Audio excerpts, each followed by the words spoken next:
Señores, con mucha alegría, con mucho entusiasmo, estamos recibiendo como cada semana, acá en el 98.7, al doctor en filosofía, docente, investigador, historiador, ex embajador ante el Vaticano, Mario Cayota. Pone la mañana en camino. Buen día y bienvenido, Mario. Buen día. Hoy es 22 de agosto. Esto significa que en pocos días se cumplirá un nuevo aniversario de la Declaratoria de la Independencia.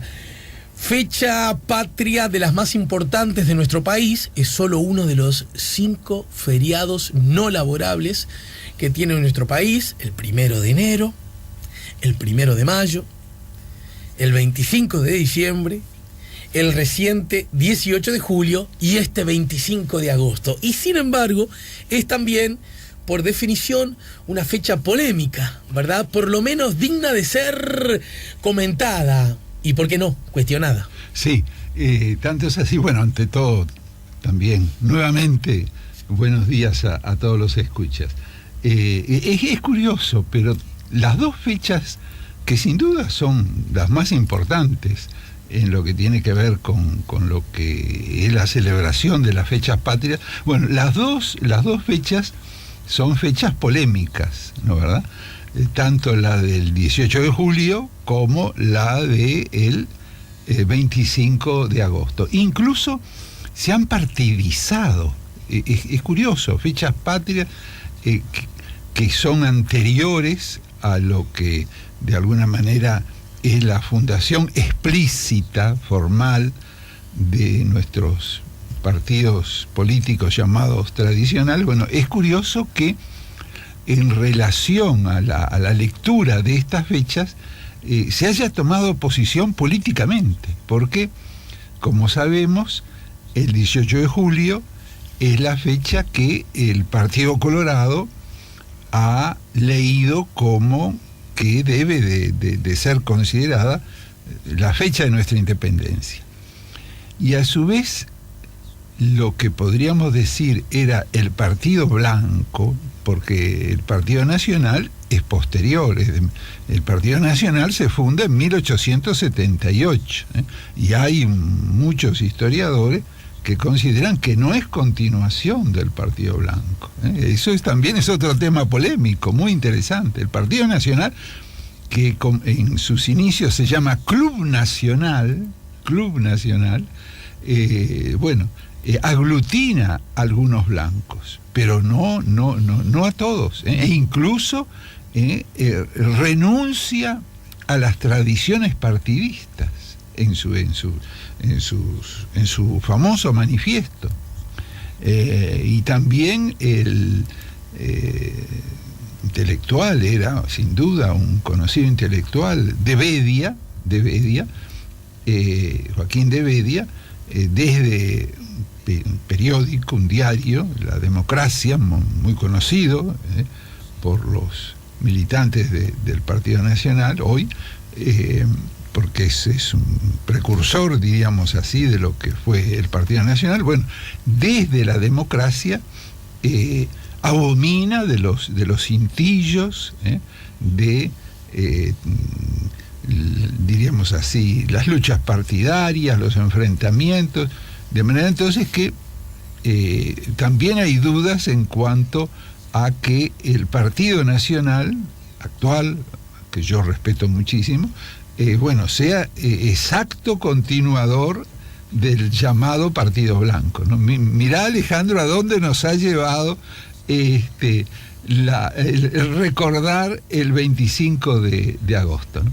Otra cosa interesante también, el primer proyecto, esto prácticamente no lo tiene presente nadie, el primer proyecto sobre laicidad de la enseñanza, primer proyecto, uno de los primeros proyectos sobre educación, y estableciendo la enseñanza laica, es nada menos que de un blanco, que después va a ser uno de los fundadores del Partido Nacional, de Bedia, ¿no? Porque nosotros siempre nos imaginamos el Partido Blanco más cercano a lo que podrían ser las posiciones de la Iglesia, No, si nosotros estudiamos la historia, por eso a veces no nos gusta estudiar historia, vamos a ver que se rompen muchos esquemas, lo cual es bueno para llegar a la verdad, porque no quiero ser confesional, pero recordemos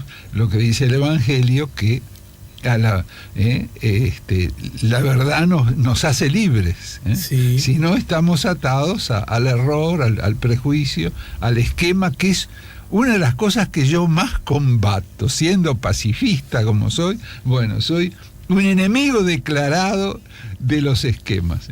Por eso me siento tan bien en este programa, porque me da luz verde para poder hacerlo. Y no en todos pasa eso, periódicos, diarios, y también ni hablar de los canales, ¿no? Pero programas de radio, si uno empieza a romper demasiados esquemas, se ponen nerviosos. Bueno, creo que te lo comenté, algunos amigos me dicen que yo soy un gran rompedor, lo cual cuando me lo dicen así me inquieta. Después aclaren, no, rompedor de esquemas. Pero bueno, ahora vamos a romper un esquema. Así como cuando estuvimos hablando del 18 de julio, ya intenté romper uno. Ahora vamos con los documentos en la mano, esa es nuestra arma, a romper ese otro esquema de que nuestra independencia es el 25 de agosto. Y para hacerlo, como decíamos, no hay nada mejor que ir a los documentos. Hay que ir a los documentos. La famosa llamada declaratoria de la independencia, la Florida, del 25 de agosto de 1825, está constituida, esa declaratoria, por tres textos. Por el primero, y uno entonces, yo los voy a leer textualmente, ¿no? Por el primero, uno podría pensar que realmente es la declaratoria de la independencia. Sí. Pero no nos entusiasmemos, porque la declaratoria de la Honorable Sala de Representantes, atención, se lo digo a los escuchas, la Honorable Sala de Representantes de la Provincia Oriental del Río de la Plata, se concibe a la banda oriental como provincia, no como un país autónomo, independiente, ya en la declaratoria. Pero bueno, ¿qué dice la declaratoria? ¿Qué dice? Bueno, declara írritos, nulos, disueltos y de ningún valor para siempre todos los actos de incorporación, reconocimiento, aclamaciones y juramentos arrancados a los pueblos de la provincia oriental por la violencia de la fuerza unida a la perfidia de los intrusos poderes de Portugal y el Brasil. Eso es lo que dice, ¿no? Y a continuación dice, en consecuencia de la antecedente declaración, se resume que la provincia oriental reasume los derechos, las libertades y prerrogativas inherentes a los demás pueblos de la tierra, y se declara de hecho y de derecho libre e independiente del rey de Portugal, del emperador del Brasil y de cualquier otro del universo, y con amplio y pleno poder para darse las formas que en uso y ejercicio de su soberanía estime convenientes. Hasta acá. Perfecto. Pero hay que leer toda la declaración. Hay un segundo decreto, ¿qué es lo que dice? Es muy claro el texto. Así como ha sido muy contundente el otro en cuanto a independizarse de Portugal y de Brasil. Dice, por tanto, haciendo referencia a su soberanía que ha reasumido, ha sancionado y decreta por ley fundamental la siguiente. ¿Y qué es lo que decreta y sanciona?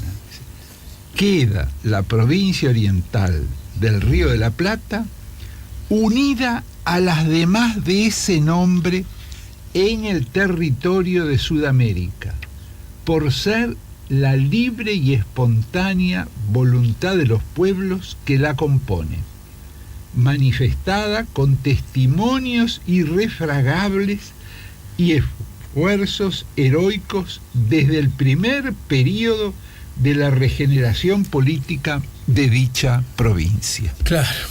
O sea, es clarísimo, es lo que tú decís, es clarísimo, no cabe duda sobre eso. Al punto tal que alguna vez se ha ironizado acerca de que fuimos independientes.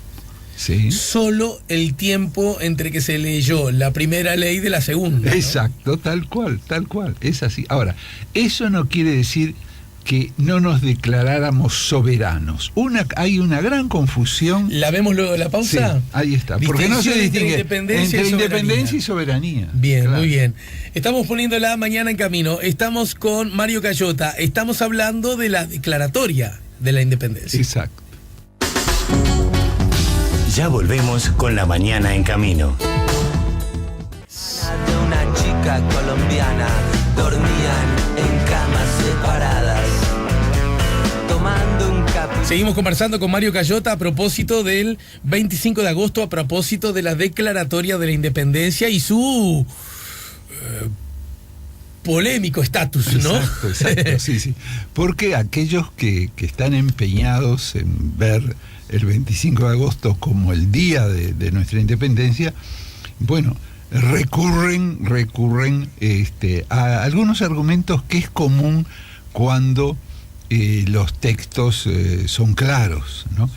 Y es, diríamos así, a interpretar la intención que se tuvo con esos textos. Entonces, incluso algunos historiadores, ¿no?, han argumentado que la declaratoria de integrarse a las Provincias Unidas era una especie de estratagema para obtener el apoyo de las Provincias Unidas, de las demás provincias, en la lucha contra el imperio. Y es un argumento que puede impresionar, puede parecer valedero, pero si otra vez se va a los documentos, este argumento se desmorona. Los documentos desmoronan el argumento.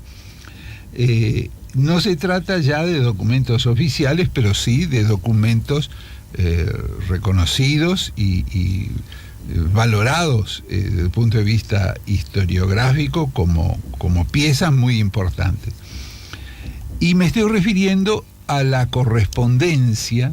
Creo que alguna vez fuera de micrófonos contigo, Alejandro, hablamos algo de esto, porque me estoy refiriendo a la correspondencia de Trapani, hermano de uno de los llamados, porque sabemos ahora que no eran 33 y que no todos eran orientales. Así es. Sí, pero bueno, es el símbolo, ¿no? Bueno, Trapani era un fuerte comerciante, saladerista y a su vez hermano de uno de los 33 orientales, de uno de los Trapani que llega en la Cruzada Libertadora.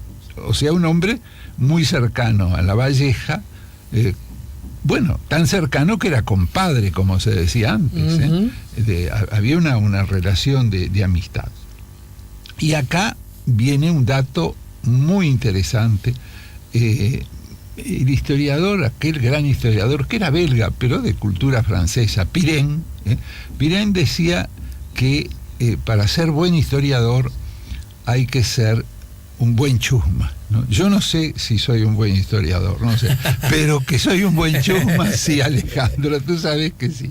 Entonces acá hay que tener en cuenta, hay que subrayar un dato muy interesante, porque ¿qué pasa? El sobrino, ¿no?, de Trapani era socio de Lord Ponsonby, el célebre embajador extraordinario del imperio inglés, bueno, que se movía en el Río de la Plata como pez en el agua, claro, ¿no? A pesar de su disgusto inicial por haber venido hacia aquí, porque sufrió prácticamente un destierro, ¿no, verdad? Era un hombre muy apuesto, simpático, inteligente,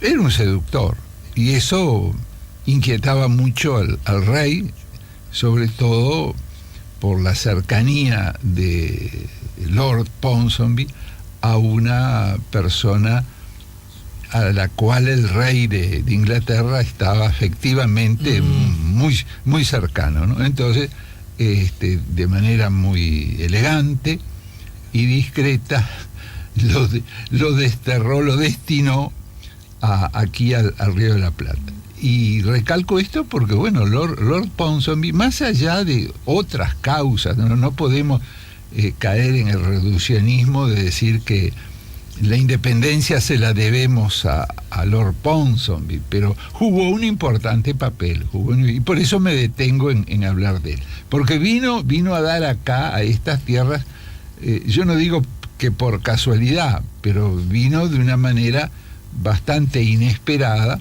porque era un diplomático para jugar al más alto, en otra cancha. En otra cancha. De hecho, también va a tener una importancia grande en la independencia en la creación de Bélgica, ¿no? Que también es un estado tapón, como el Uruguay. Ahora, vayamos a... O sea, que se especializaba en creación de estados tapones. De estados tapones, sí. ¿Qué hace tu papá? Qué buena pregunta. Sí. Crea estados tapones. Sí.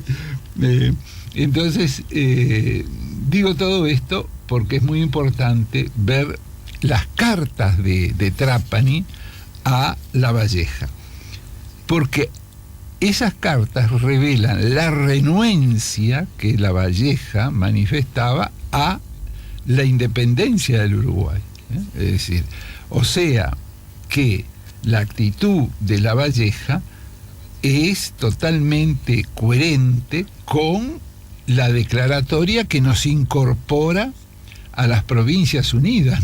No es una estratagema, porque en lo íntimo, en lo personal, él no quiere esa independencia que se está gestando, que se les está ofreciendo, y lo que quiere es la incorporación a las Provincias Unidas.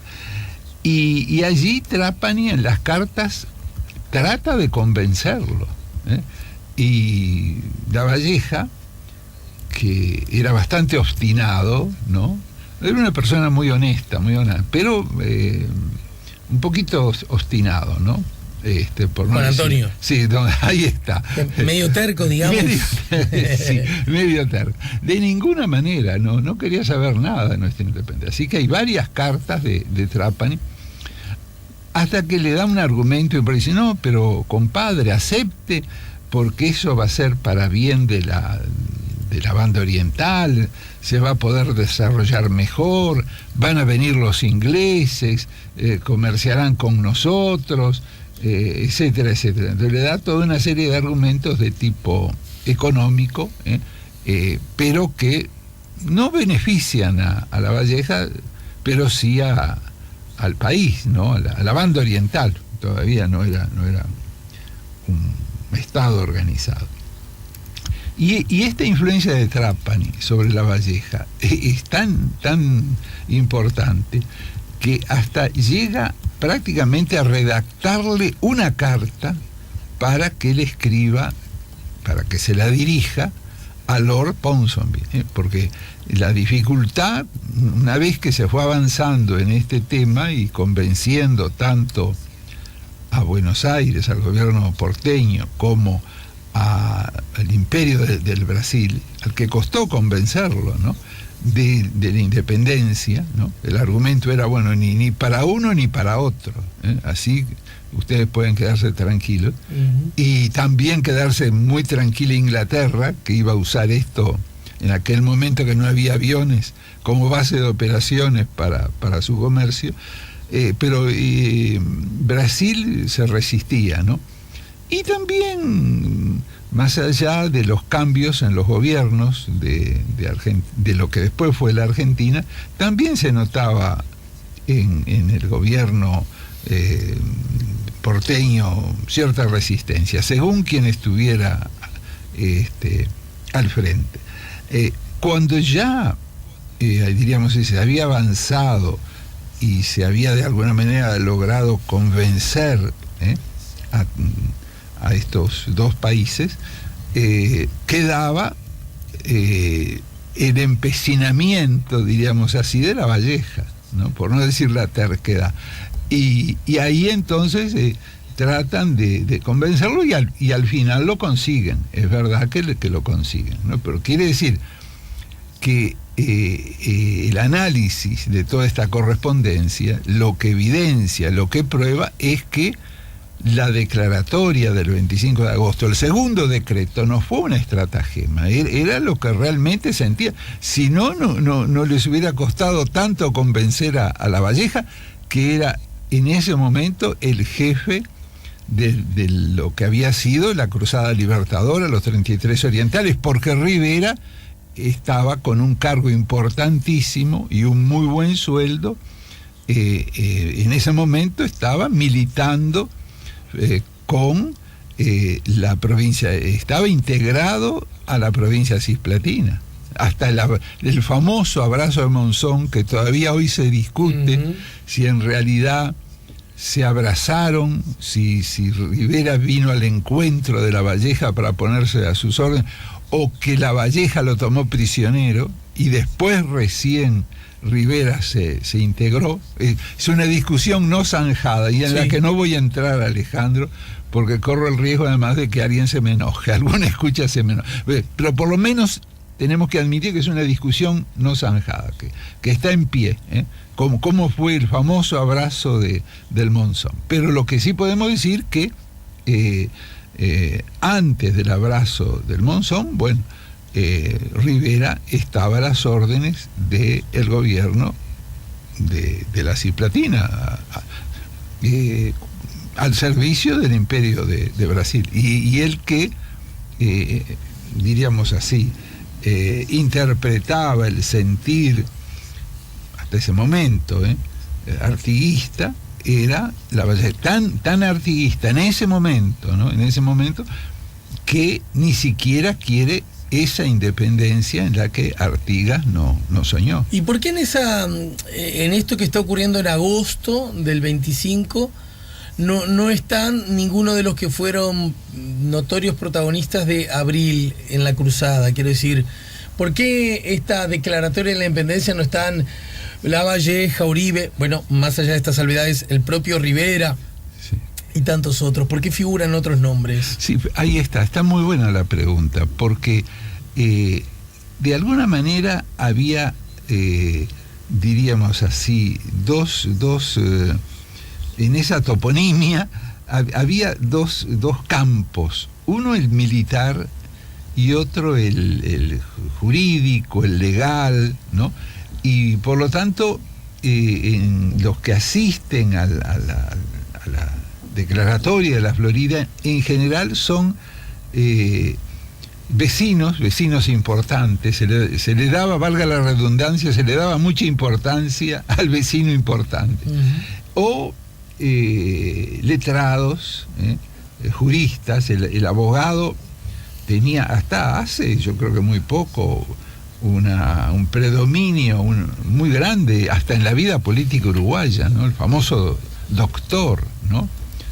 Cuando se decía doctor no se pensaba, por ejemplo, en el médico, sino en el abogado, ¿no? Pienso que es por eso, ¿no? Además, se estaba en guerra y muchos de los que habían participado de la cruzada, ¿no? Estaban guerreando, estaban enfrentados al Brasil, ¿no? Porque Brasil quedó solo con Montevideo. La campaña, de la campaña se apoderaron los patriotas. Después viene una invasión grande del Brasil en auxilio de el gobierno brasilero, y porque ya no era Portugal, ¿no? Era Brasil. Sí. Y ahí otra vez hay un enfrentamiento en la campaña, pero por un tiempo los orientales quedan totalmente dueños de la campaña, pero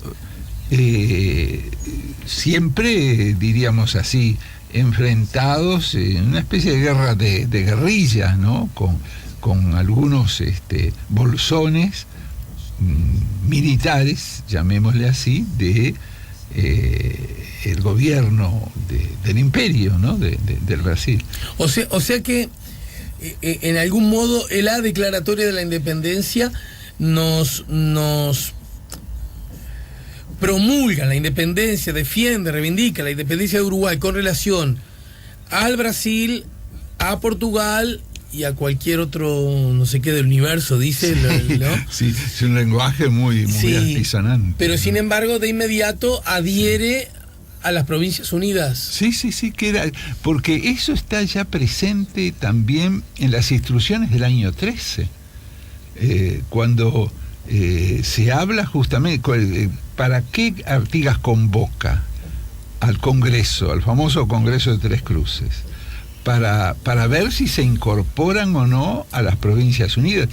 Y en las instrucciones, las famosas instrucciones del año 13, así se decide. Ahora, no es, diríamos así, de cualquier forma. Ahí es lo interesante de ver, ¿no? Porque desde un primer momento nos consideramos soberanos. Por eso insistíamos tanto en que una cosa es la soberanía y otra la independencia.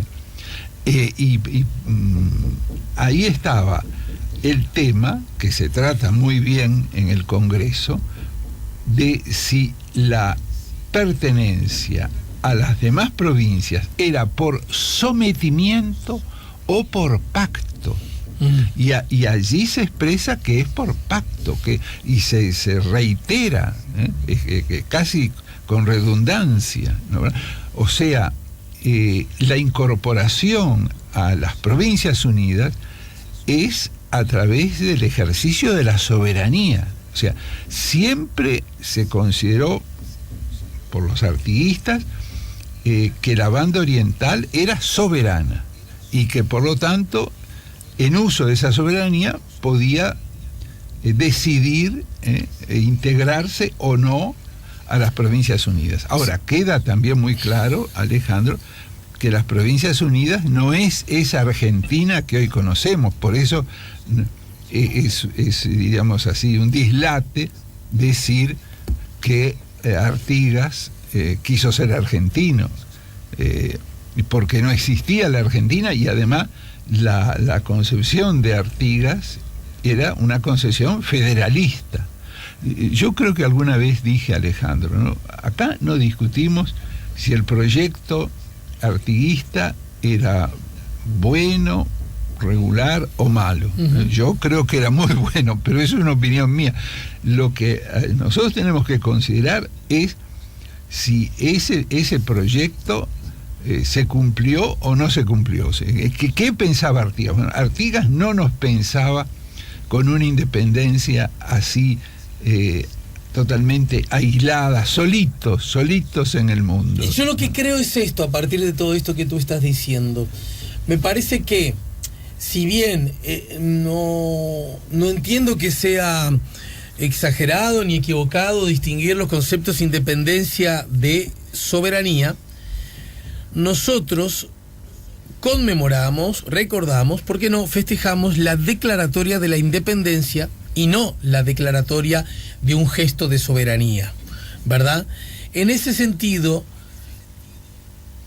por más que pueda haber matices, visiones, lecturas, si a cualquier ciudadano del mundo yo le digo que el 25 de agosto de 1825 fue la declaratoria de la independencia, cualquier ciudadano del mundo cree que hasta ese momento, para decirlo de forma grosera, Sí. Uruguay era una cosa y a partir de ese momento pasó a ser una cosa independiente de lo anterior. Y eso no es lo que ocurre en realidad en lo que ocurrió en lo que pasó en 1825. Por lo tanto, yo siento que es una fecha que no digo que no sea importante, ni digna de ser recordada, ni de incidencia de pronto formidable en lo que hoy conocemos y reconocemos como identidad. En ese aspecto no me meto, no tengo opinión formada. Lo que sí digo es que yo siento que en parte es inadecuada.